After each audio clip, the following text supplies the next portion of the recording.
fuck is that? What's up? What? What?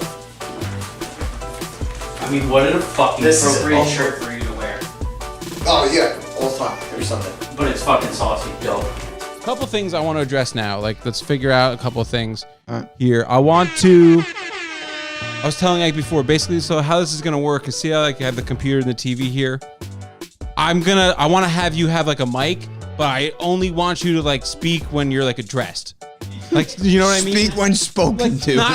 Not to like come off as like a dick, but like, I know what you're saying. I don't want you just like randomly chiming in while we're like talking because you're like not on camera and all of a sudden like a voice just pops in. I want it to be like, oh, like, what'd you think about that, Ike? Yeah. 2 shows a week. Well, that was the original plan, dude. I was originally gonna do 3, but I figured let's go 2 and work our way up into it. We could. Yeah. Originally, so I want to do Monday, Thursday, and if we do include a third day, it would be Saturday, so it would be Friday nights filming. Oh, I got to fart. Probably smell a little bit. That's right. That's your chair. You can fart it up all you want. I push that one. Don't shit in it. I actually think I might shit. That would be a great start to an episode right there. Right? Like, dude, that's what I'm talking about. Thanks, man. I basically went over everything for you. You just show the fuck up. You'll be good. No, I am capable of doing things. Well, not technical. Oh, that's what I want to do. That's the last thing too. Do you have your phone set up? How are you going to hear the person on the phone? That's one thing we have to figure out. Normally when we do this, you won't be in the room with us. Like, we're going to be calling someone, like Nick would be in New York City, and he won't be here, so we won't hear him on the phone, and, you know what I mean? Hello? Yeah, I hear the phone conversation now. What do you mean? What do you mean? You You hear that? Do you hear yourself? Well, no, because no, don't say no. You're the one who's supposed to be here. I can hear a phone conversation through it right now. That's what I'm Can trying you hear me, to Gianna? Yeah, but we can't hear you. Yeah, that's what I'm trying to figure out now, what to do. If we're having Nick call us in, Nick's phone won't Max, be you're going to have the same problem if your phone's connected to it and you're talking to them. Same thing, yeah. Doesn't work, huh? But that's what I'm saying, we have to figure, we can't troubleshoot from your phone. So, like, if my phone's hooked How up do you to fix that? it, Nick would call me, like, you know what I'm saying? I don't think you're understanding what I'm saying. No, you're not understanding. Your phone... I know my phone is not going to be hooked up Can you to just it. please listen to Ike? Regardless, I'm the one who's fucking doing this. What are you No, talking I about? understand, but he knows more about No, he technology doesn't. I than watched anybody. all the videos. He didn't watch any of the videos I sent It him. doesn't. My phone has to be hooked up to it. yes, your phone will be hooked up to it, and then we'll have the same problem. But we don't know that yet, because we have to test it. But how are you going to hear the person?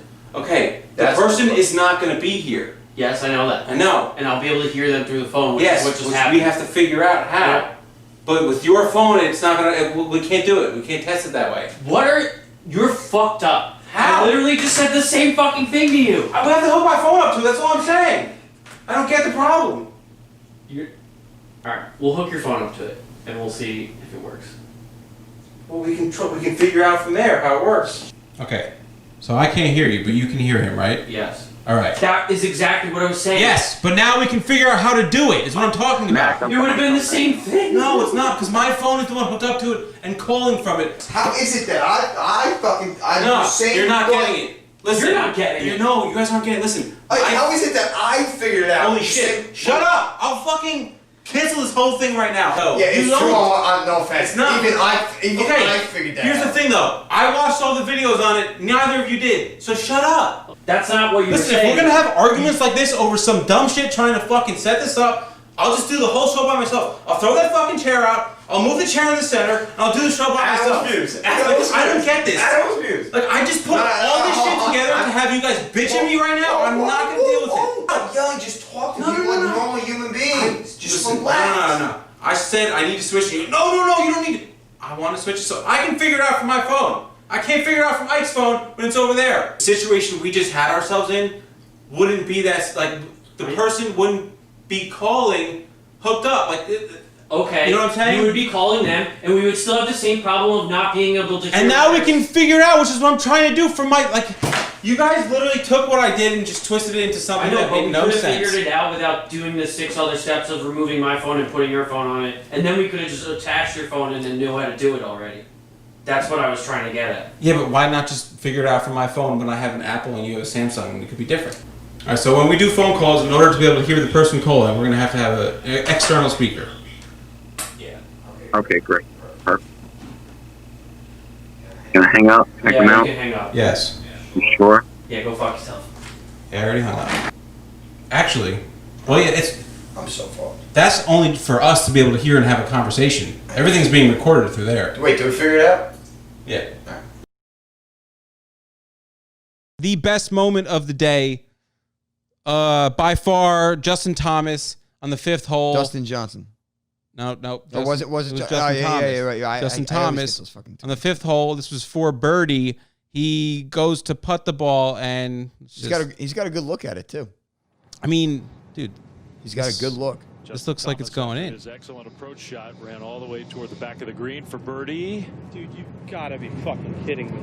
Well, That's a putter throw right there. Justin But, like, you Thomas hear what he had That's a says? putter excellent throw. approach That's- shot ran all the way toward the back of the green for birdie. Oh, it's so painful. Gotta be fucking You gotta be kidding me. fucking Mike, stop kidding showing me. it. Stop showing it. It's just one of those things where, like, when I watched it, I related to it. yeah. I Well- felt that because me as a common man golfer, to see a professional have one rim Miss that out badly, and yeah. then fucking curse, Yeah. I loved it. It's an emergency You situation. download porn. No one downloads porn. I think you're that guy that watches porn with jeans on.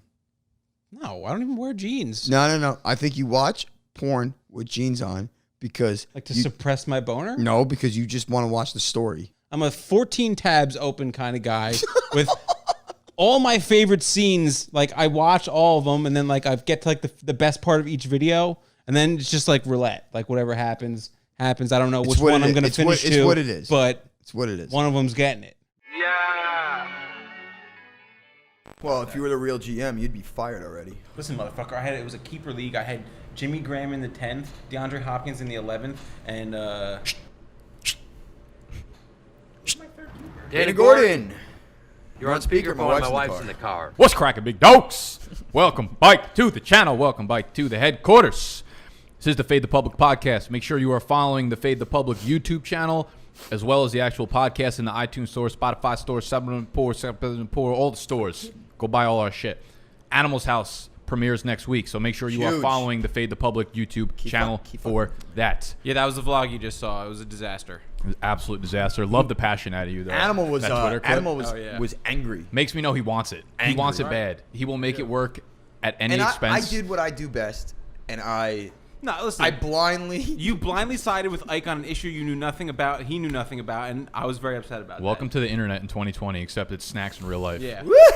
What are we talking about today, Mr. Animal? All right, so show guts. We want to talk about this Alvin Kamara quote where he tore up his knee. Need to dive into that a little bit more. Hopefully, Dr. Jesse Morse will be coming out with a video soon. He said he would, so we'll see about that. We're going to be talking about our issue with the tight end premium and Yahoo Fantasy Football. We've got some issues with our big money league, and it's a scoring causing some change that we made. controversy. Yeah, if you watched our league meeting last week, if you didn't, go check that out. We have our big money league in which we have our annual summer meeting and we discuss rule changes. We made a change and we go back to the certain platform which we'll get into, and we can't actually physically implement it because they don't fucking allow it. So I'm gonna air my grievances and start some beef with some big big pharma and big fantasy. After Yahoo. Yeah, big fantasy, big pharma. We're here for all the fucking beef. Put a biscuit on a patty. Let's go. And then we're going to talk a little bit about Antonio Gibson, whether he's a buy, sell, hold. What do you want to do with him just because of the recent news with Darius Geis being cut?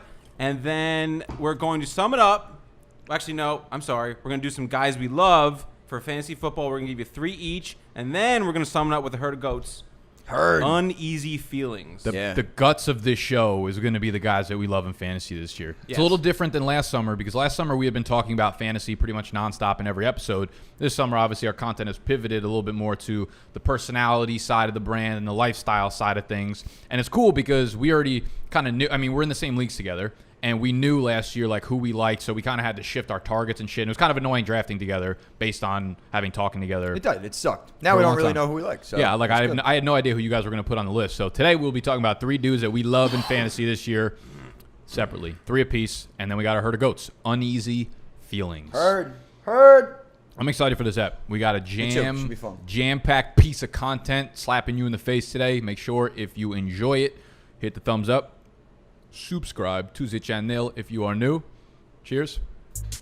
Scott. You know what to do. Hit the motherfucking intro.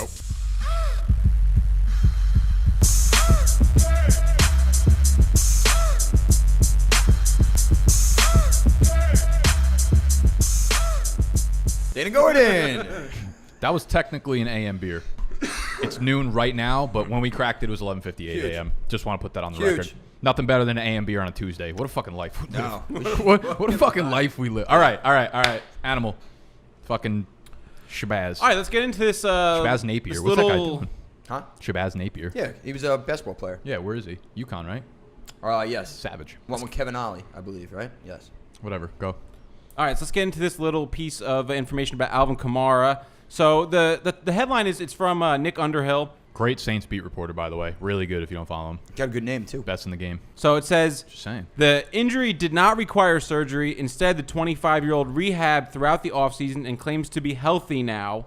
Kamara was knowingly playing through injury, avoiding a tackle every 7.3 touches from week 10 on, compared to every 3.1 touches prior to his leg injury. So, like, we saw something wrong with him on the field. We didn't know exactly what we thought. We thought it was a high ankle ankle sprain, which would make sense given the downfall of his elusiveness and whatnot. Like you said, very, very elusive at the beginning of the year. We want to talk about something. We're talking about avoiding, and something Snacks was avoiding coming into this episode was the date from last week. Snacks, how'd your date go last week? Best ever. The people want best ever. The best ever. When's the wedding? It's gonna be a really good vlog. Well, are we gonna vlog all our weddings? Like fuck that. Like You that's know, what my I life feel like is we up have to to. at this like, point, right? We're gonna have it's called the wedding photographer. Like but listen, it's a vlog. Are we like hiring Ike?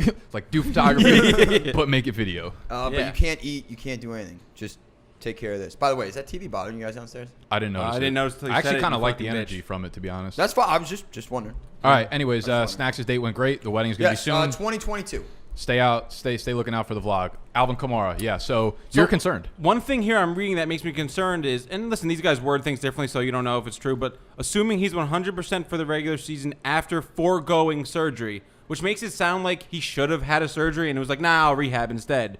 And it just, so I don't know the details on the injury. This is the big part of the Kamara thing. I'm thinking back to Ryan Tannehill when he had a partially torn ACL. He opted to rehab, not get surgery, ticking time bomb, stepped on the field, Two lose different ACL. positions, too. What do you mean? One's a quarterback, one's a running back. Well, running back's going to be pivoting and using That's what I'm saying. I know. Exactly. Siding. I know you're not used to it, but he's actually siding with you. Yeah, man. no, it's just He one of takes those everything things- as a defensive I attack. know. If I have battleship to fucking nukes go. that comes out of my mouth, My fucking guards are up, right? I agree with you. I am very concerned about this. This is something that just pops Okay, up. so- This pops up in the middle of August when we have a month away from the football season. But it didn't pop up. It just happened to come up in the conversation that he was in. It wasn't like, This is a lot I'm more serious than. But it wasn't a like, high ankle but sprain, it wasn't no. like, oh, I'm still dealing with the No. the torn whatever. Here's my I thing don't with believe it. any player. Here's though, so that's me my. either. They're all, I'm 100% good to go. I'm strongest as ever. Look at me. Here's Strong my as thing shit. with it. One, I've talked to a few separate guys, like doctors, PTs in the industry at this point, and they're not concerned. They said they've seen the rehab videos and he looks full go and ready to go. So I will take their word for it. The other thing is this, like They seem in pads. when a player says It's like such a difference. I mean, cutting wise, it doesn't really matter about the pads. Here's my thing. Tearing, we need to figure out what he tore because, like, listen, if he tore his ACL, I don't think he would have played all of the games afterwards. I don't think he could physically do that. If he did something to, like, he could have like sprained his MCL or a minor tear, and that's what dudes like Joe Mixon missed like 2 weeks spraining his MCL with that. Well, he did miss. Didn't he miss 2 weeks, Kamara? Right, that's what I'm saying. Like was after that. That's what I think it was more. It's more likely that it was something with the MCL or non ACL related, which is usually 2 to 4. We see guys do this every year in and year out. Yeah. It's always a couple weeks. They're back and they're good to go. When he says that, like the way he said it makes it sound way more eccentric He said than I it really. tore it up, like I, you know. I tore up my Tore knee. it up. and It's shit. not- it's Makes not it Doesn't sound mean like it he was an fucked up his actual career. tear, but it's just one of those things where I don't know enough about it. So like now, here's what it comes So down he's not to. your 103 anymore. Here's what it comes down to. Like, if I was taking him before Zeke and Derrick Henry, now I'm taking Zeke and Derrick Henry before Kamara, just because of that extra concern. It's my first round pick, man. I don't want to fuck around. Where's Kamara for you now? It's probably close to that, but because I was, He's my 103. I was still high on him. He was at my Yeah. 103 too, but I am. This is a little concerning.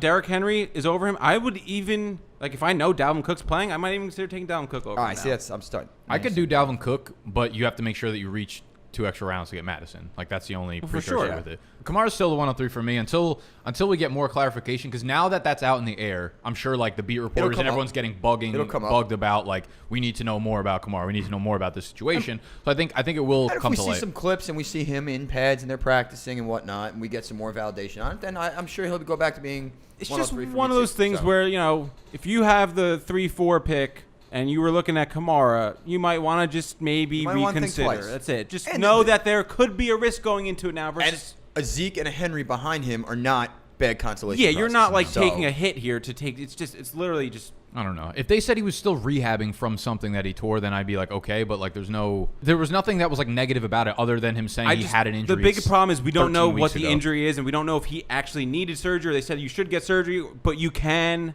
rehab it, and he chose to rehab because like if surgery was an option, then surgery is almost always the right way to go. But people get like surgery on like those small MCL things too. They get like a little procedure where it's like a knee scope or whatever the fuck it is, and then get back on the field. Honestly, if you got surgery, I wouldn't give one fuck about this. So, but that's just me. Yeah. Right. So anyway, so just be a little aware. Keep an eye on that too. See what happens with the final reporting of it.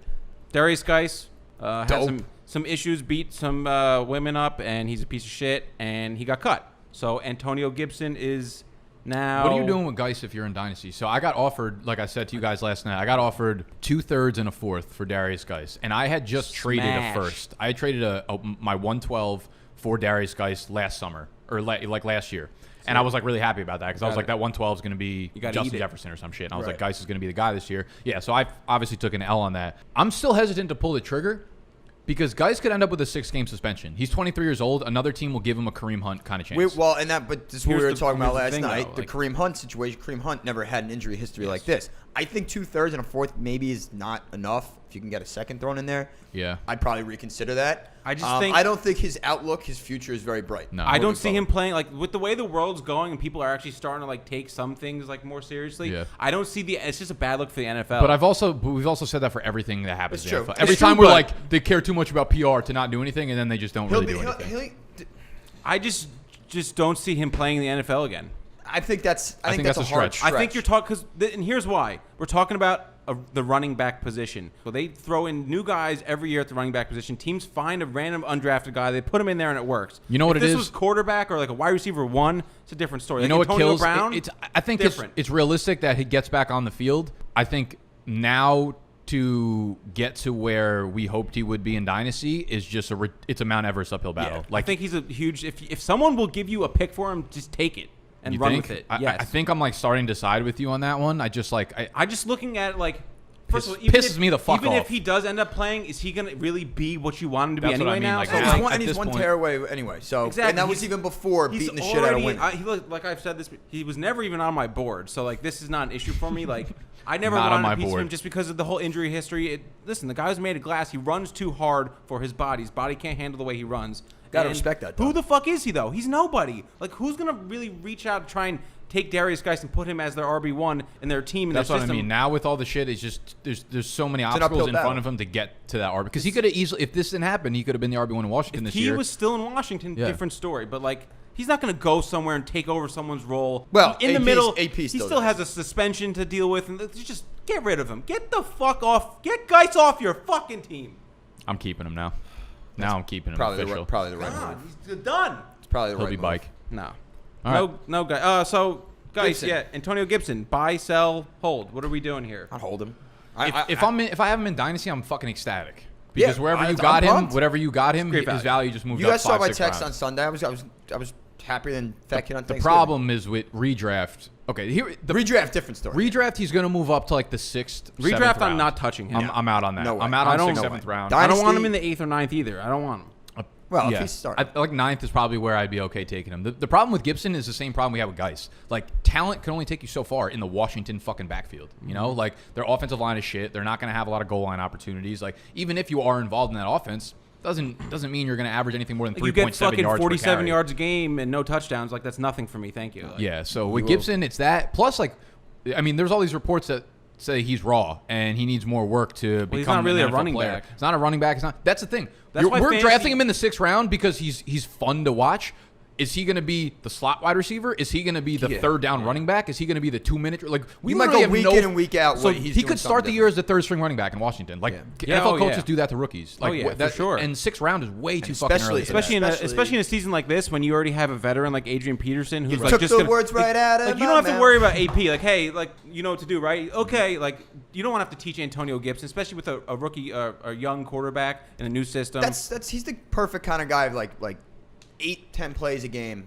That's what I mean. Let But him go. that's But that's not sustained. You can't have that's that. not six. No, that's not no. six round material. For Fantasy fantasy Twitter loves him because of his pass catching ability, but just because he plays like you can slot him in as your running back doesn't mean he's going to be out there catching 10 passes a game. Yeah, what you're going to get is a guy who no one in the Washington backfield is going to average more than like 4.4 yards per carry, which means like you're depending on what Antonio Gibson to get 7 targets a game. Not going to happen. Not going to fucking happen. That's too much. Doesn't happen out of the backfield. So yeah, I'm in redraft. I'm out, but in dynasty, I'm just super happy that I ended up getting him, and I probably would invest somewhat early round pick because I think over the long run the talent will probably win out. And we've seen Ron Rivera and whatever use a guy like Christian McCaffrey in very versatile roles. So I think we'll see that light version of Gibson over the long run. You know, Hope a year so. or two down the So line. to sum this up, I'm a sell.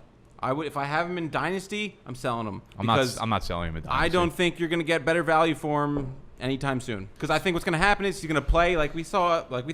He's not going to be that good. He's not going to get a lot of opportunities. And then anybody who was going to like give you like a second round pick now or like a fucking player and something. You can't give up. You bought him for a second round pick, and you're going to give him got up him for a at second round 2.8. pick now. And a player. Like I'm saying, you get like a player back and like a pick. What player? What value is that player? Well, you could do something like a second in Laviska Shenault, which is something I would accept on. Oh, Okay, for that's- sure. that's- Dude, if you that's give solid. me They were any right one of the around rookie the wide same. receivers, I'd probably take him straight up. I think his value is going to hold for so long. Even KJ Hamler? No, I'm Because talking you know about what's going to like happen? The big four. What's going to happen is Gibson will have like 3 or 4 monster plays this year, highlight plays, and then those Twitter clips will go around for the next 2 years. Yeah. And he will continue to have value somewhere in your leagues. So you might as well hold on to him because like the value is going to stay there. And the chance over one of those wide receivers in a second round pick, the Though I will chance say- of him exploding, and if I'd be salty.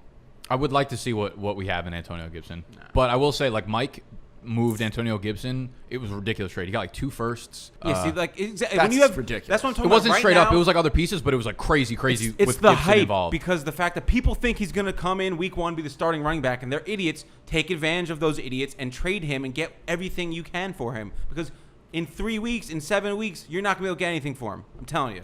That's it. Tell us, Animal. I just did. Tell us something else. I just says it. All right, so I'm sell. What do you buy? I'm fucking loser. I'm holding. I'm holding. You're holding. You're holding. All right, so they're idiots. I'm not going out and buying him. You guys are idiots. Listen to me. All right. Next issue. Yahoo tight end premium problem. This is a big Okay. one. Yeah. Let me fucking run down this nonsense. Hit it. So last week we voted to move our redraft league to tight end premium. So we play in a normal half PPR league. We wanted to spice things up at the tight end position, right? So they get full PPR. Now, that was what we voted on. We've been playing this league on Yahoo for 11 years now. And we like Yahoo a lot as our redraft season-long platform. However, as all these big companies do, they move in fucking slow motion. They do not change. They do not adapt to the market because they're a monopoly and they think that they can be complacent and continue to hold their market share. We have players like Sleeper and Flea Flicker constantly updating and changing their rules to provide for the market. So we go into Yahoo and I try to change the reception point total for just tight ends to 1 point while leaving everything else at a half point. I come to realize not possible. Ridiculous. So I tweet, is this for real? And people are like, yeah, you can't do tight end premium on Yahoo. And I tweet at Yahoo. And of course, because they're so fucking pretentious, they don't answer me, right? Like they just think they're above everybody because they're fucking Yahoo Fantasy. I like the platform. But listen, if you're not going to adapt to where we're at, we're going to move and we're going to take the big dogs with us. Okay? Adapt or die. Adapt or die. So now we're in a predicament where we've been playing in this league. This is our 12th year, and most of the guys they're not into fantasy like we are, so they don't really, they're happy with Yahoo.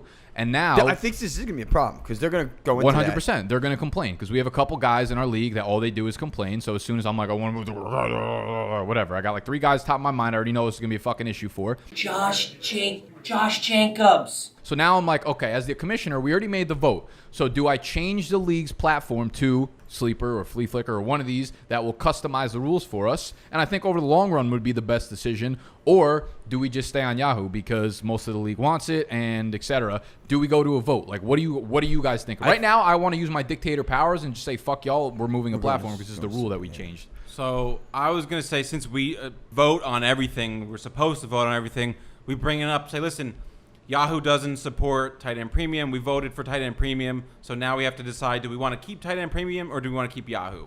That's it. And if they say, like, we want tight end premium, then This will be the last episode I agree with you more than once, but I am on that boat too. Dude, I'm just fucking spitting fire takes today. I'm on that boat. I'm very upset about it. Like, very upset. Same. This sucks because I genuinely enjoy Yahoo. What would your vote be? What would your guys' vote be? I'm staying on Yahoo because I never voted for Titan Premium in the first place. Well, yeah, that's easy. True. I'd probably go to sleep because I'm already there and I know about it. So yeah, I would like to move over. This is probably my last Yahoo league. So if this moves over, then I have all my leagues situated on. Actually, that's still a lie because I have like 4 other leagues everywhere, MFL and fucking FFPC and shit. But that would at least narrow down one more league. This is detrimental. It really is. That's what I mean. It just become a problem now, and like Yahoo, So grow the fuck up. Here's the next thing though. Like if we are gonna switch, is it gonna be Sleeper or is it gonna be Flea Flicker? That I would just choose, and I'm not voting on that because no one else has used it. Exactly. That's what I'm saying. So if we do, like, I would like we to could vote. discuss that between the 3 of us maybe because like I'll take it. I'm up on with, both platforms. I'll take it up with the so, league committee. You know, I'll get back. I'm to on the committee. But I vote Flea Flicker. I love their platform. Yeah, we'll figure that out afterwards. We'll do the So original listen, vote now. Vote for Tight End Premium or Yahoo. That's the end of the story. Yeah, so we're big fucking upset right now. Let us know in the comments what platform do you guys use for season long, and how customizable is it? Like, are you happy with it? And if you start to change your rules, like, you're probably gonna have to shift like we are. If you're on the Yahoos, the ESPNs, the NFLs, CBSs, and shit like that. So we're in a little bit of predicament, but so that's our life. Our life is just one big giant fucking predicament. No offense, really wouldn't want any other way because then life is too boring. You know, just keeps us on our fucking toes. Big twinkle toe guy. Whatever. Is that it? Show's It's over. just because you haven't smoked a lot of pot. So today. Animal, like you're as the host, you're supposed to like know when we're getting to the next segment and not be like, guys, are we on to the next segment now? Is that it? All right, so we're gonna get into the fantasy talk here. Dana but Gordon. Before we do, Dana Gordon. make sure you guys go and buy the draft guide because you're running out of time. The season's gonna start soon. Listen to our fantasy stuff, and then if you give a shit about what we're saying, it'll be 15 times better in the actual draft guide. So we'll plug it at the end. Let's talk about guys we love. All right, someone else start because I'm not going first. I don't All right, hear well, it. y'all know. Y'all been listening. I'll keep my shit brief because you guys have probably watched my shit and know who I love, especially over the last couple of weeks. Been putting out these must-own running back and wide receiver videos. The guy I love. Who do you love? And I will be picking, without question, in the first round if I'm the back half. Write that shit down, Snacks. As a commissioner, I will manually put in the picks that I want and keep you out of it. It's fair enough. Yahoo probably actually doesn't allow me to do that, so maybe I won't be Scumbags. doing it. I'm out. Fuck Yahoo. Miles Sanders is my guy. Don't care that he was a third-round ADP to start the summer. Moved up to the second round. At this point, I'm drafting him in the first round, and I'm probably drafting him as early as the 107 or 108. Hate it because that makes me feel really good. Hate to see it. Miles Sanders, over 60 targets, 50 receptions, while playing 50% of the snaps last year. Jordan Howard monopolized that backfield for the first half. He got hurt. So Doug Peterson has been the head coach there for 4 years. The narrative is that he runs a running back by committee. Last year, the single 4 highest game counts of a running back getting the percentage of snaps, the team share of the snaps in the backfield, the top 4 over the last 4 years were all Miles Sanders over the second half of the year. Okay? He had 80% of the snaps in 4 out of the final 7 games that he played there. He became the workhorse. He was a legitimate top 5 fantasy running back over the second half of the year. They didn't bring in anybody to compete with him, okay? I understand Boston Scott is there, and he's going to catch some passes, but he also caught passes over the last month of the season while Miles Sanders still averaged 6 targets a game. They can both eat. We don't know what their weapon situation is going to be. They bring in Jalen Reagor, and that's fun. But Deshaun Jackson, is he staying on the field? Alshon Jeffrey's going to start on the pup. Like, listen, this is Miles Sanders' backfield. Maybe he doesn't get 25 touches a game, but we've seen plenty of running backs. The way that the NFL uses running backs now in space, getting them receptions, whatever, 18 touches a game, more than enough to return first-round value for Miles Sanders. So, like, who else are they going to give goal line carries to? Like, they're not giving it to Boston Scott. No. Miles Sanders is 20, 25 pounds. No, we saw Miles Sanders. What if they just throw it to Zach Ertz? Because Carson Wentz was the best red zone quarterback in the NFL. Every team passes and runs. They're just not going to run the ball on the goal line? I'm just saying that when they might feel more comfortable trying to throw one to Ertz. Okay, so with Clyde Edwards-Helaire, he's not going to get goal line carries because Patrick Mahomes wants to throw to Kelsey sometimes? Shut your mouth. I love Miles Sanders. Like, he will be one of my highest owned players this year. Love that motherfucker. All right, cool. I'll tell you about a real running back. Oh boy. I'll tell you. Mike Williams. Mike Williams. No. So Ronald Jones, aka Rojo. Oh my. Yeah. That's just not okay. I can't be walking by during his can't be filming walking by session. in that dress like that. Bitch. All right, so Ronald Jones, Tom Brady is now a Buccaneer, so we all know that Tom Brady just makes players better around him. I'm talking about a second year in Bruce Arians' system. I'm talking strong, I'm talking fast, and I'm talking an improved line with Tristan Wirfs. So there's just a couple things. Let's get into the fact that he does not get enough credit for his yards created. Derrick Henry was number 1 in the league with 1.75 yards created. And guess who was number 2? Mr. Ronald Jones with 1.72. So Deion Lewis. That's something to consider. Also, Ronald Jones, second in the league in broken tackles per attempt. I hate stats. With not a stat. 0.1, he's the only guy I have stats on. With 0.13 per attempt behind Kamara's 0.16. Not bad. Also, wait, hold on. We're worried about Kamara though. Well, this is last year. Correct. And that's when he tore his whole shit up. Yeah, well, Kamara was number 1. That's what I'm saying. Yeah, but you were worried about him because of the torn knee. Listen, damn it. Let me talk. Get bodied. 230 yards taken away because of penalties, and the Bucs were, guess what, the most penalized team in the NFL That's good last stat. year. I didn't know that. Well, I knew that they were 230 yards away from penalties. Bad teams play bad. Wow. That was just Ronald Jones. I know. I know. That's a lot. And let's go with that's a lot.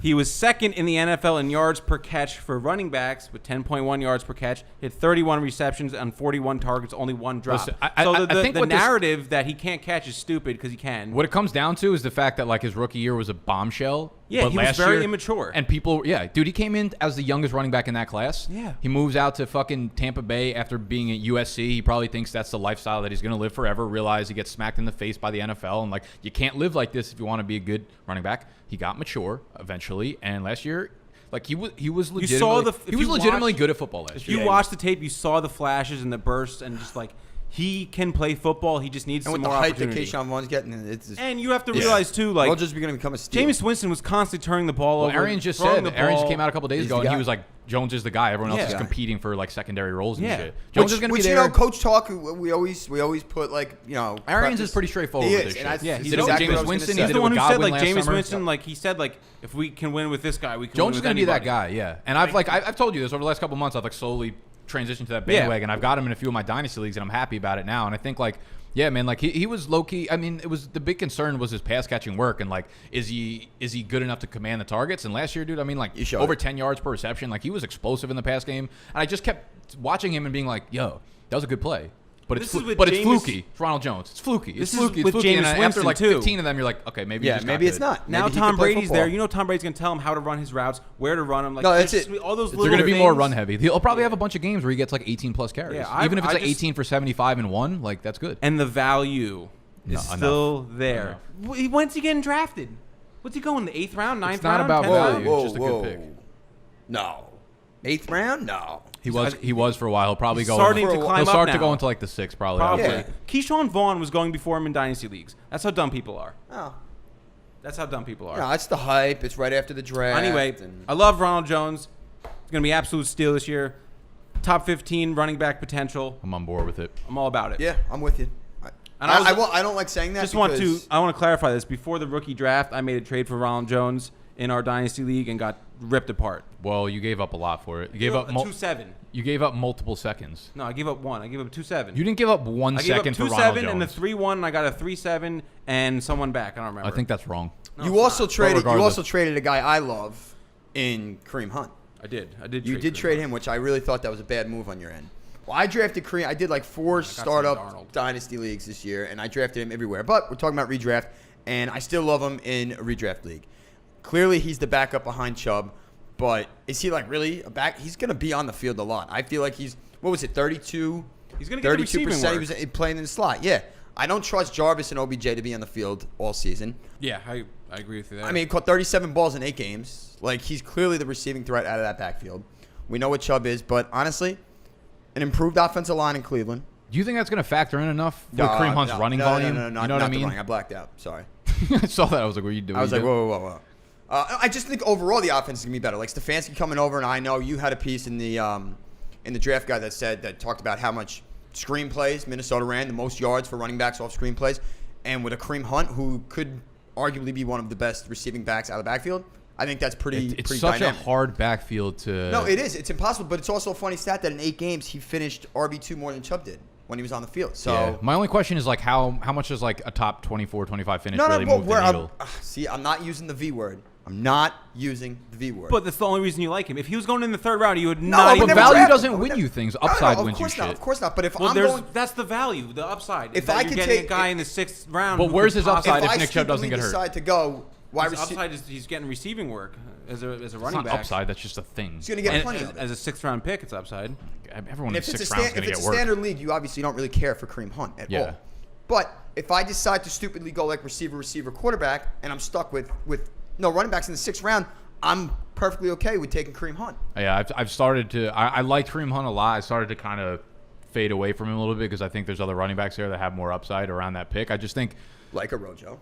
I would take Rojo over Kareem So Hunt. I would too, but you picked Rojo I first. think Kareem Hunt's upside only But I lies can't- within Nick Chubb's injury and like the likelihood of, he's played 16 games back-to-back years. Like it's just you know I love what we saw down Yeah. the stretch. In the He was receiving good. game, He was and good. I just don't think Stefanski, it's the going to way he lead can- to No, but I think one of those receivers going out boosts him up too. which is a For likelihood sure. of It's a happening. very Yeah, big Very likelihood. likely, and especially in this Jarvis is coming off surgery. this Odell's a pussy. He's always hurt. Corona era. Like, it's very possible Nick Chubb doesn't play a couple Yeah. weeks. Like, there's all these things. Like, it's And one at of that those years point, where at like, that point, the 6th, 7th round, I'm going to bet on a talent like that. handcuffs that were already valuable have become even more valuable now.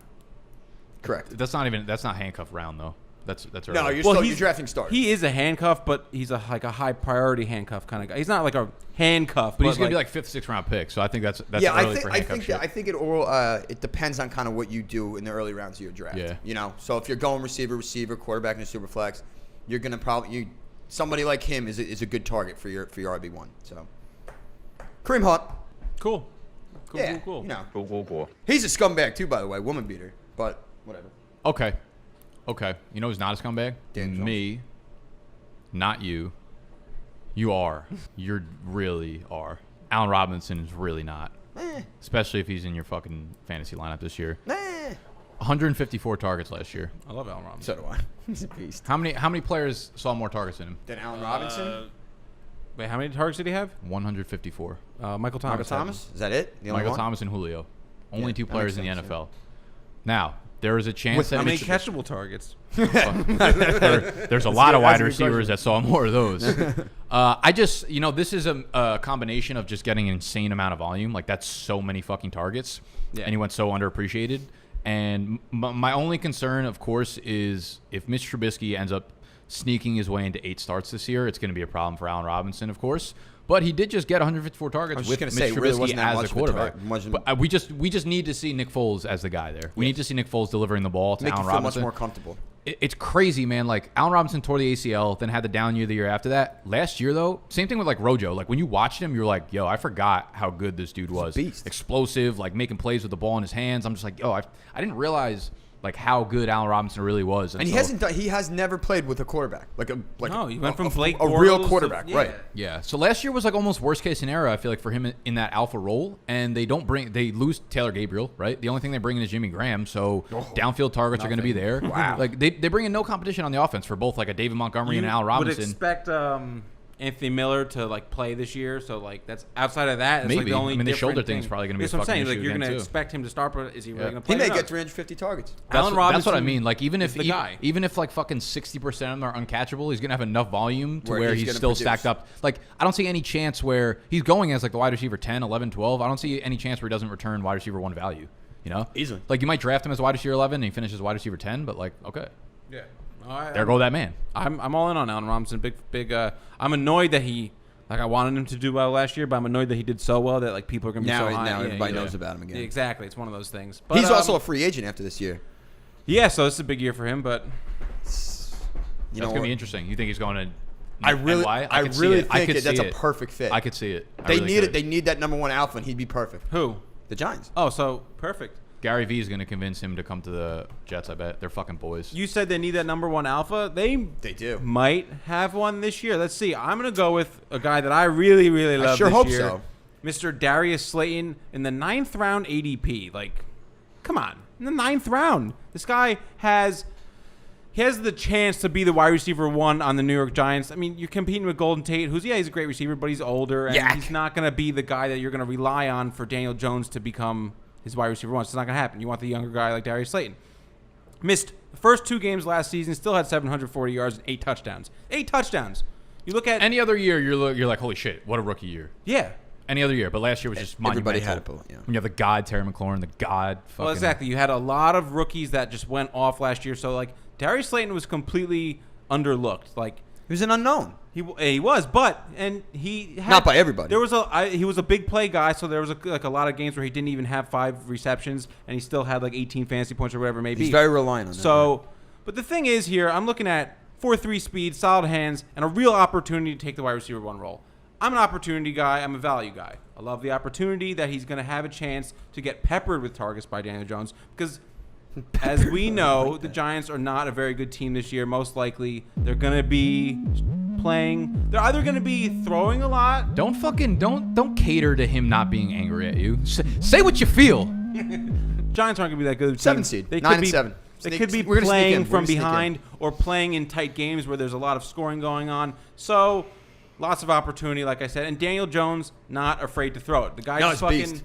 He doesn't care if he. I'm here for the Slayton upside. Yeah, I'm all about it. I'm all about it. I think that if his ADP stays where it is, you're gonna get a top 25 wide receiver in the 9th round. I hope so. He finished as like 35 last year. Yeah, he could end a full season. Full season now. Second year with DJ. Why not? Well, all the weapons. If all the weapons are on the field, then we've talked about it. It's so hard to put context behind the Giants. It is. It's impossible. Season for fantasy. It's stats impossible because everyone was. I had a good article. I can't find it. There's a carousel of fantasy. There was a guy that did a good breakdown of like all the targets and how they were distributed based on when like Darius Slayton, Golden Tate, and Shepard played together. Then when Shepard and them off the field, like, I know who did that. Slayton's stayed the same. Motherfucker. Was it? I did that. Yeah. Really? Yeah. There were 5 games last year, week 5, 12, 14, 15, and 17, where all 3 wide receivers, and I'm just referring to Slayton, Golden Tate, Sterling Shepard. In the yardage and touchdown department, obviously Slayton kind of blew both of those dudes out of the water, and that is because, as you mentioned, he is a fantastic deep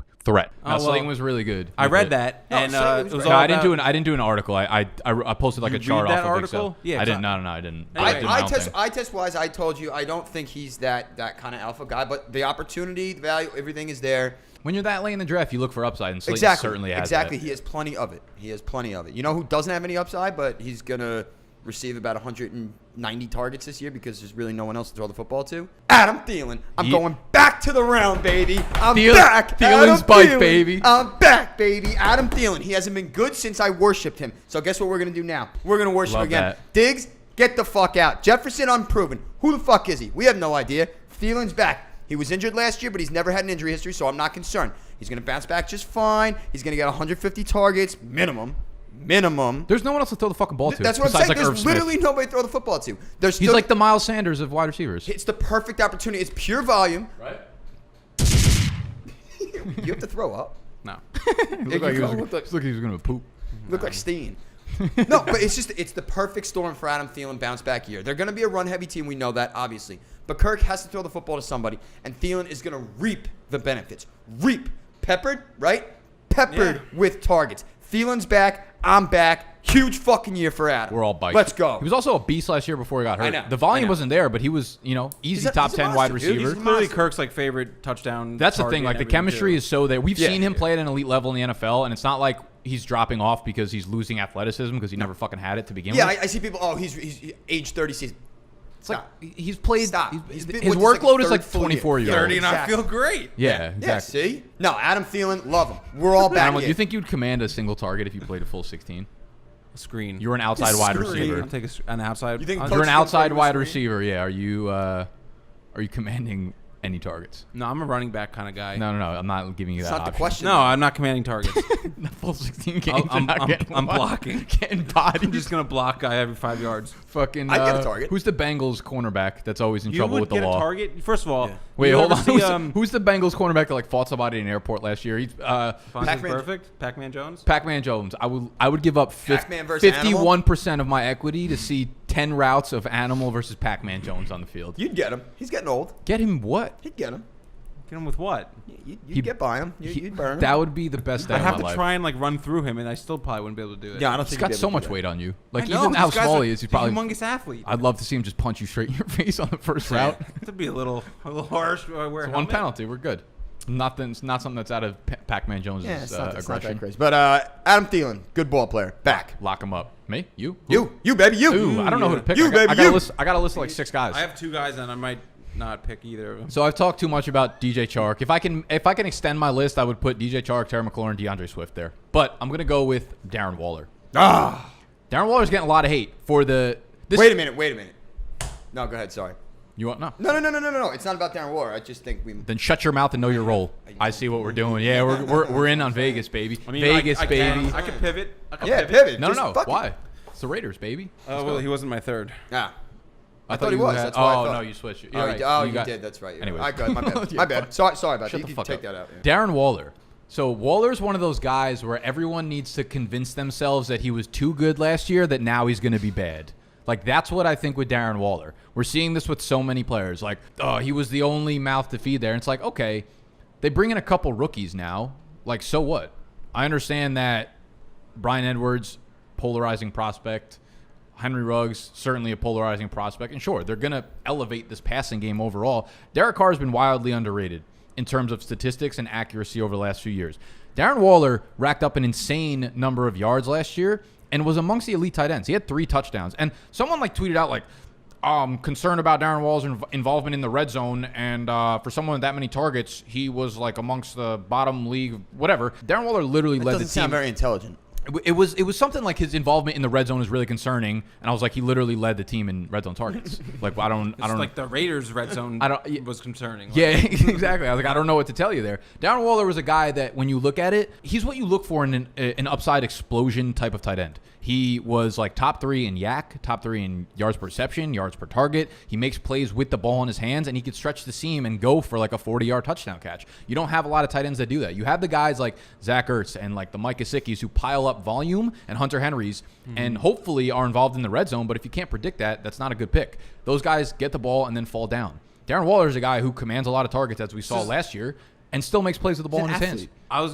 He was a wide receiver turned tight end. I was trying to think of like a comparison. Who's like the last like tight end that was basically a wide receiver that you can think of? Evan Ingram, like Jordan Reed-ish. I was going to say Aaron Hernandez. Well, yeah, it's not that's like not a bad. That's not a it's bad. not comparison. it's a good guy, but it's a good comparison maybe. I just think people are like really. Like, I don't think this is difficult. Like, you're just being like, Darren Waller was too good last year that he's now a bad pick. What's the problem with everybody? It's what they do. Regression, all these things. It drives me fucking nuts. And I understand regression. It makes sense when you... To a certain extent. When you use situation first. Look at the situation, look at the player, and then if you need to say, like, okay, this is his baseline projections. Are these realistic? Let me look at the regression afterwards. That's how I look at it. Darren Waller's a baller. He's everything you look for in a high upside tight end. I can't wait for Waller to fucking be the tight end one this year overall. Wow. Whoa. Skirt. Dana Gordon, you're on speakerphone and my wife's in the car. You're on speakerphone. My wife's in the car. Go. Get the fuck off me. All right. I love Darren Waller. I have 3 guys here to choose from. Why don't you just name all 3? Give a quick tidbit on each. Let me destroy take us all to the animal analysis. Animal analysis, real quick. I like Derek Carr, so he's Derek Carr. That's why I didn't really want to talk about him so much Raiders, but I just think that we're talking about the like QB 26 or whatever he's going off. So like the value is there, and for super flex leagues as your QB 2, I think you'll be very very happy by the end of the year. Derek Carr, like you Nick said, was very underrated when it comes to accuracy and all that stuff. His only problem last year was he threw 21 touchdowns. Low touchdown number, but the team had a lot of problems. You're talking about they put some weapons around him. So, like, any concerns that you have, it's like Derek Carr didn't have weapons. Now he's got weapons. So, like, if you don't know who to draft on the Raiders, like, you're not sure if you want Waller or Ruggs or whatever, take Derek Carr. The whole offensive environment's really good. I want this year. Renfro. Offensive line, run game, weapons. Exactly. Like, it's and all there. Carr said he wants to prove everybody wrong, so that's huge. Listen, Carr He was 8th in the NFL last year in passing yards. Yeah, he was literally the fucking MVP candidate a few years ago before he broke his leg. So, like, he can play. I'm really here for Derek Carr fucking revenge season. He can play. Boy can ball. I'm excited to see. I'm Last year excited he for was him literally this year. operating. Remember Tyrell Williams? We were like, I know. We were like, holy I shit, was look how pumped good about he was in the for first like few 3 weeks. Yeah. And then he got hurt. And then who the fuck did Derek Carr have to throw to besides baller Darren Waller? Yeah. And then like Hunter Renfro, but who's a rookie and like 2 games at the got end of the hurt. year. 2 games at the fucking end of the year. number one receiver in the NFL. Look at Derek Carr's numbers, like fantasy-wise, the last like 5 games, they were all over Solid. 20-point games. Yeah. Solid. Situation is there. The offensive line is going to block for him. You look at the actual fucking jump they took up from the first year with Gruden as the And I play believe in caller Gruden. to the second. Me too. I As, do, a, yeah. as a He's a pass play football coach, caller, good. yeah. Like the jump up from the first to second year was huge, and it's going to get even better into the third year. Like, it's so fun to clown on him, but the guy knows his shit. he really does. He's So a I'm beast. in on Derek Carr. So, to give you a little more something here. McCole Hardman, Nope. second year in an offense. I think it's the third year as an actual wide receiver.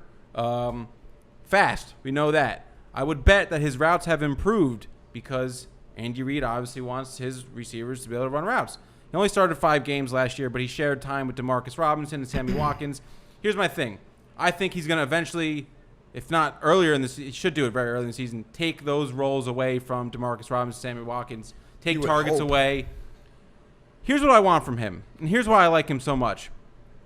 6 touchdowns last year. Pat Mahomes is throwing 40 touchdowns, whatever. He's going to throw 35, 40 touchdowns. So there's so much opportunity there for him to be relevant. All I want from him is to keep those touchdowns and just double the targets. Double the targets. He had 41 targets last year. He caught 26 of those. Demarcus Robinson had 55 targets with 69% of the snaps. So give me McCole Hardman in that Demarcus Robinson role with half of Demarcus's targets from last year. It's the reason why I don't like him is because he needs that. He needs the role. We have heard nothing that was like Mecole's the wide receiver too now.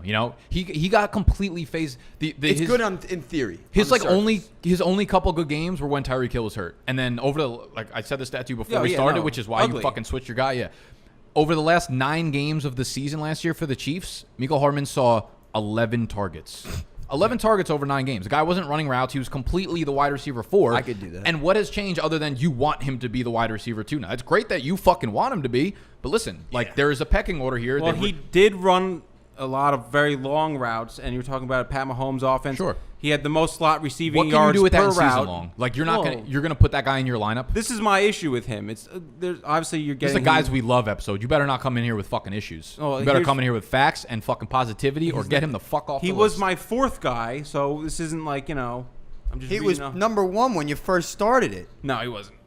Rojo was. So stop it. Here's the thing, though. I just want to sum this up. Fast playmaker, Andy Reid system with the best quarterback in the league throwing to him. Second best, but yes. In theory, makes sense. That's terrible. And you're getting I him think in he's a the terrible 8th round. season-long pick, though. Really bad season-long pick because you're never going to want to start him in your lineup. I would agree with that. In theory, it's good, and if things break right, maybe. But I'd also he's not starting as a wide receiver too. I'm loving him. He's not beating out both DeMarcus and Sammy Watkins for the wide receiver 2 role. It's just not happening. This year. Stays healthy, he's gonna be a beast. I don't know. We'll see. I think it's we'll just something see. to keep an eye on. I think he's got the explosiveness. Is that it? Are we done? We'll see. Guys we love? He's got Heard? one more. Okay. Yeah, because he decides to do like a million. You told me to read them all off. All right, let me finish them. Skirt. Pretty easy for me. Josh Jacobs. Josh Jacobs. Over 1,100 yards in 13 games last year. We talked about it last summer where we weren't sure what to expect with him because he didn't have a full workload in college. But the Raiders made him a first-round pick, and they showed why. Well, he showed why, and they showed their belief in him by giving him over 240 carries. And I think he was on pace for like 306 if he played full 16 games. Oh, yeah. So I'm going to take that. And there was reports this week that he's more involved in the passing game. So all of that upside, I'm taking it. I'm all in on Josh Jacobs. And the last name Jacobs as a running back is phenomenal. So double-edged sword. They have a phenomenal offensive line. I just think the team overall is going to be better. So he's going to see every opportunity. He's the number 1 guy back there. Who the fuck's behind him? Jalen Richard? No, you're 100% right. The outta more, beginning of the summer. Week, Josh Jacobs just keeps facts. climbing. The more I think about it, the more I think he's probably going to get 50-plus targets this year. And I think he's going to be big involved. The rushing efficiency is going to come down. It always does with these running backs, man. Which is fine. Is your offensive line good? Yes. Then you're gonna average 4.5 to 5.0 yards per carry. And Josh Jacobs was 4.8 last year. The offensive line is very good. He's going to get the volume. We already saw that when he was healthy. He was getting, 18, 20 carries a game, get a little bit more involved in the air game. And listen, We're talking about a team that should just be better overall, too. I just think, yeah.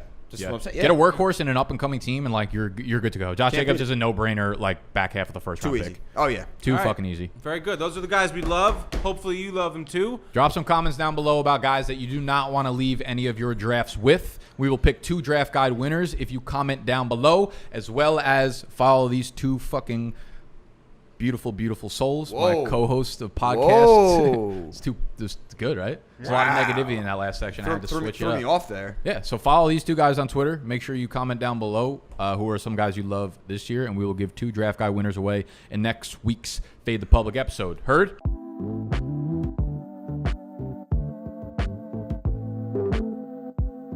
And the segment no one has been waiting for or asked for, but our favorite segment. We love it. Is. Nah. Bah! And I'm gonna do a goat sound. Is that a sheep? Is that goat and sheep the same thing? Sheeps go by. But are sheeps and goats the same thing almost? No. Are they the same family? Goats are the top. They lead everything. Sheep follow. Come on. You don't know this? Yeah. They're not in the same like sheep? animal family, They better not be. They kind of look similar. right? Like I feel like they're the same yeah. thing. I can understand the logic of your thinking there. I get it. It's like a monkey and a chimpanzee. Like, Did you get it? Did you Yeah, get but it? see, like Did you sheep, get it? like they have wool and stuff, and goats don't. Like they're just goats. No. All right, herd of goats. I don't know what the fuck you're looking at me for. Uneasy feelings. We're talking about stuff that like makes your stomach like drop a little bit. You get like a nervousness. There could be many different ones. We're gonna go over some of ours, and our man Nick is gonna start it off with the G1. G1. Make sure you vote down below in the comments and tag us on Twitter who you think won the herd of goats. The G1, #1 overall pick, Uneasy Feelings. Being out in open water in the ocean and not being able to touch the floor with your feet. There's a sea monster under you. There's no doubt in my mind. There's a sea monster. There's a 200-foot shark. There's a shark. There's fucking something is underneath you. Some kind of mystical creature that's never been seen before is about to eat your whole fucking foot off. And it's the most uneasy feeling in the world. You hate it. Your feet start flickering, and you're like, I gotta get back to fucking land. I'm not built for it. If I wanted to be out here, I would have been a fish. I would have been a fucking fish if I was supposed to be out here. I'm gone. I'm on top of the food chain when I'm on land. I'm no longer on top. Right, we're alphas. We're alphas on land. Fish, you come fucking see us on the land. We're not coming out there with uneasy water, no fucking G1 open water, no feet attached to the ground. Beautiful. I love it. Yeah, very good start. G2, waking up in the morning. Terrible. Stupid. I love it. Respectfully disagree. Really uneasy. Well, but you love your life that much that you wake up and feel great? No. If you do that, then you're lying to yourself. Shit, I woke up again. Yeah. Woke up. What's today going to bring? Oh, how's the Lord going to fuck me in the ass today? All these different things going in. And the worst part is, when you're out partying till 3 o'clock in the morning, you have to wake up the next day. And you just know you're going to be out of commission for all day long. All day long. Was that like how you felt the day after your date? Oh, felt great. But I still had an uneasy feeling because something else. What if I get hit by a bus? You don't know what's going to happen. On an everyday, daily basis, you have no idea what's going to happen. So you wake up every day like freaking nervous out about the day, freaking like what out, could yes, happen. Yes. But didn't you? But didn't You're you? a pussy. Earlier on in this podcast, Scott put the clip. That girl was Which way? a Did she really go? nice woman. What did I say? Earlier on in this podcast, that's what makes life so fun is that we don't know what's going to happen to us. Yo, so I had a dream last night, by the way. It didn't happen, obviously, because it was in the parking lot. But I had this dream last night that some guy was eating some girl out in the back of a pickup truck. Calm down. Why are you And screaming? he goes, "Big dogs gotta eat, pussy!" Bro, 30 minutes ago. Well, I never said it wasn't fun, but it's still an uneasy feeling. But I'm You also don't know terrified you because I don't know. what's going to happen. I know. what's You gonna have happen. no idea. Day-to-day I'm gonna basis. wake up. I'm waking up in the morning. Get money. That's it. All right, well that's trash. G3. So when you're like going back and forth between texts and you're texting someone, you're texting like your friend about them, and then you send the wrong text to that person. Animal like accidentally sends dick pics to his family members. Sometimes. No, that's not true. But just that feeling when you just like send it and you're like, and then all of a sudden you see your heart drops in your stomach. Like it's just, I hate it. Have you ever sent a really embarrassing one before like that? You have, right? Yeah, I feel like you told us this story. I forgot about I that. did one where like I fucking like was talking about the person like being dumb and I sent it to them like they're such a fucking idiot. And like it's bad. It was just bad. It's Yeah. like no. Trying to like talk your way out of it is just a shit show. Yeah, exactly. You start backpedaling. It gets ugly. It's an uneasy feeling. Uneasy feeling. 01. I forgot I had 2 in a row here. My bad. 01. Looking this over one sucks. a tall building. Like anytime when you're really up high, anytime like when you're up really high and you just look over at the ground and you just see like how fucking high up you are.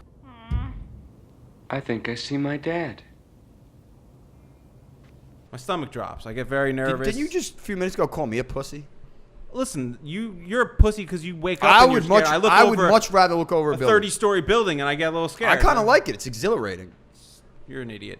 But yeah, that's a. You think you're gonna fall? It's a very scary. You're an feeling. animal. How your balance has to be good. You think you're gonna fall It's just over? a scary feeling when you look over. Yeah, I respectfully disagree. I don't have a fear of heights, so that doesn't really No. get me. If anything, like I was just sitting on there fucking. That's not the same. For you, it probably would have been. No, I can look over. I go up there. You like pull me back every time I'm on the side of the roof. Over you like, don't do Very dangerous. Yeah, not for me. I love that shit. I love that. All right. 01, looking over tall buildings. Yeah, and shit. well, you're going to bitch about my next one, but this is personal for me. I get uneasy when the lights go on in the bar and it's last call. How the fuck, what if I'm not drunk enough? What am I supposed to do? Go fucking home. It's 2 a.m. That's more like just shame. Just straight shame.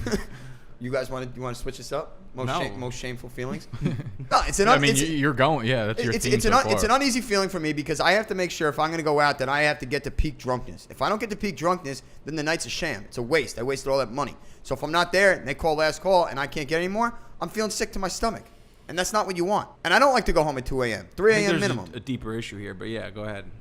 Could be. We're not gonna get into that, but Could be. Everything points to that. Could be. Okay. Last call. 03. Speaking of last call, getting bombed, waking up and not being able to find either your phone or your wallet. You check your pockets. You look at the fucking desk around you. You go upstairs. You go downstairs. You check in between the couches. Shit is gone. Shit is gone. There's no more uneasy of a feeling than not having your stuff. You leave your apartment. What do you say? Phone, keys, wallet. Yeah, I do like to check. Even though I never have anything here, I always do it. Yeah, every time. Make sure I got my nips. Make sure your titty's still intact. Yeah. So yeah, when you cannot find one of those things, it is a very, very, very uneasy feeling. Even though it ends up usually being in your hand while you're looking for it. A1. Yeah, usually. When you are driving, and a cop pulls up behind you, you could literally be going 5 miles an hour under the speed limit. You could be railing cocaine off of the fucking steering wheel. It doesn't matter what you're doing. The same feeling. It's uneasy as shit. You could be the most law-abiding citizen while you're in your car. If a cop pulls up behind you, you feel like fucking Jesse James, the biggest outlaw of all time, and it is not a comfortable feeling. That is my A1.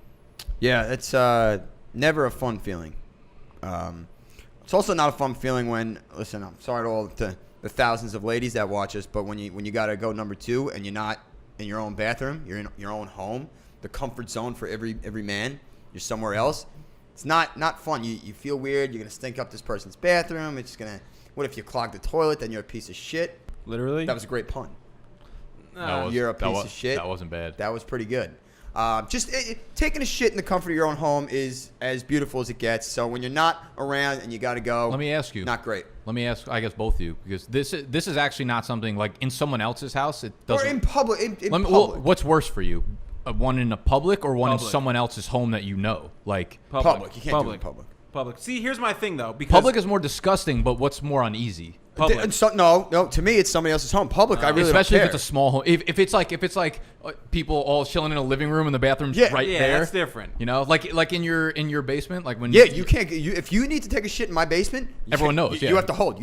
But it's also like one of those things where it's like you're in your basement. So like I don't give a shit. I understand. Well, that's a different story. Like I don't care Another about pun. Yeah. You don't give a shit. Yeah. I don't care about taking a shit up here. So here's where I want to get a little weird Skirt. here. Well, we're talking about shit, so might as well be a little weird. Like 98% of the time when I poop, I take my pants all the way off. Like my ankles. You know what's funny? 98% of the time I pee, I put my pants on my ankle too. Yeah, I just take my public pants. bathrooms in here. I usually walk around with my pants off. I need to go pee. When I get up the stairs, pants down to the ankles and walk straight here with the windows wide open. I don't believe you. But I'm serious. So like I'm a no pants pooper. So like pooping in public is a problem. You're a no pants pooper. Yeah, I take my underwear and my pants all the way off. It's big. This all started when I got a squatty potty. Big dog's got to poop. That's huge. I need to get one of those. Dude, you do. Oh, you have? You do. Do. Wow, a lot of good puns. A lot of good shitty puns. We're done talking about poop? Yeah. Oh, yeah, please. All right, cool. It's an uneasy feeling. I'd like to shit at my own house. You got bike to bike. All right, back to back. A3, when you can't sleep, but all you can do is think about how you can't sleep. Like you're just laying in bed, and like I just want to go to bed, but like I'm so like aware that I want to go to sleep that I can't sleep, and you're just sitting there in your own head, and you're fucking going crazy, and you can't sleep. Just think about how your whole next day is going to be ruined. Yeah, and then you eventually just fall asleep, and you don't even know when it happens, which is the best part. But like that feeling before is just terrible. Isn't that so weird? That you have no idea that when you fall you're asleep. like, you're about to go to sleep, and you're like, at any moment I could just be done for the next 7 hours, and I don't know when I'm going to wake back up or shit. Like that's actually a really fucking uneasy feeling, but that is a good one. Yeah, like last night was 4 hours of that shit. Yeah, you're just like laying in your bed, like, why am I not sleeping yet? Like I know I want to go sleep. I'm tired of sin. I just can't go to sleep. Yeah, you're just too in your own head. So like that is definitely a uneasy feeling. T1. It's simple. FOMO, dude. No one likes missing out on stuff. Whether it's going to a game, going to a party, a fucking show, you're missing a new episode or something. Like you don't want to miss out because it sucks when everyone's talking about something and you don't know what's going on. And when the problem is like, say like your friends go to a concert and like you couldn't go, and like when the concert's going on, that whole time you're just like, oh fuck, I want to be there. Like this. Yeah, sucks. you don't want to go on Instagram and see the stories. Yeah, it's just like that, you like start getting miserable and mopey and depressed. FOMO. Can't sleep. Yeah. FOMO is a big one. Big uneasy feeling. Because you're thinking about fucking yeah. Can't sleep. You fucking FOMO. got a shit, but you're at your friend's house. It wouldn't be too FOMO then. But no, that's a good one. FOMO is a good one with T1. T2, this has been going on for a while now. When you're watching a movie like or a TV show with your family and a ridiculous sex scene comes on. So if you watch Game of Thrones with your parents or something like that, or you just recently watched Shameless this past weekend with your aunt, and Fiona's getting piped out every fucking episode. It's deservedly so. Well, of course, absolutely. Those like 15 to 20 seconds of it are just like the most awkward thing in the world. You go on your phone, you don't want to look just in case like your family member looks back at you and you're just like staring at it. It's very weird, very uncomfortable. Movie scenes, TV scenes, sex scenes with your family, not fun. Not good at all. T2. T3. Round it out, baby. So I don't know the right wordage or phrasage. I know what you're going for. So yeah, like especially if you're in college or something right now, or if you've ever been fucking young, which every single one of you guys falls into this category, when you write a paper and you accidentally delete it, or you think you accidentally delete it, you wrote like 10 pages and then you're like, it's gone. That is so uneasy. And I would, for my personal life with video stuff, there have been times where I've recorded an entire video and I didn't record the audio, or the camera wasn't on, or I thought it wasn't on and it didn't have the video file, or you saved it as the wrong file and it doesn't load or something, and you're just like, I just did the whole thing and now I got to do it over. If I lost the entire fucking thing, very, very, very uneasy feeling. Not fun. Losing what you thought you just worked very, very, very, very, very hard on. It's good. Speaking of hard on. That's a great way to sum that up. Yeah. That's ridiculous what you just said. What do you mean? Speaking of hard on. Are you in your boxies? Oh, you really, been like this. Yeah. You really put it.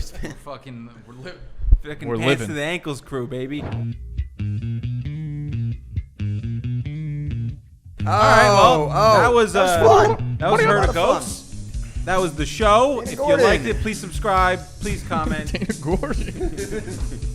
You're on speaker, my wife's in the car. Dana Gordon.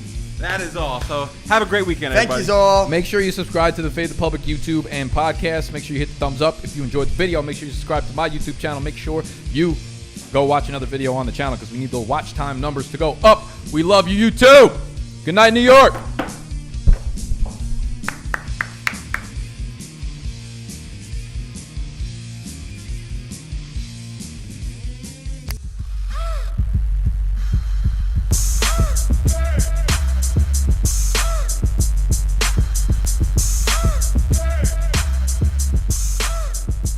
Give me a break, honey. Look, there's probably maybe 2 clients that I really care about. Vinny is one of them, and if I take the job, I can put him in this movie that he wants. Dana Gordon, you're on speakerphone and my wife's in the car. Oh, hi. Hello? So, how was the funeral? It was fun. So you spoke to John? Spoke to John about what? Well, I was at that place for a decade, Ari. I know all about it. Okay, what do you want? I want to be under you. Dana, I told you my wife's in the car. Very funny. I want to be your number 2. I know everyone there. I helped build that place. And if it weren't for Alan being such a woman-hating piece of shit, I'd still be helping. Understood. Listen, let's see how it plays out. Just asking for consideration, Ari. I'll get back to you. Bye. I'm on speaker with my wife in the car. It's common courtesy. Well, what were you afraid she was going to say, Ari? Nothing. Who is she? Nobody. She's a studio exec, a good one. In fact, she'd make a great number 2. Did you fuck her?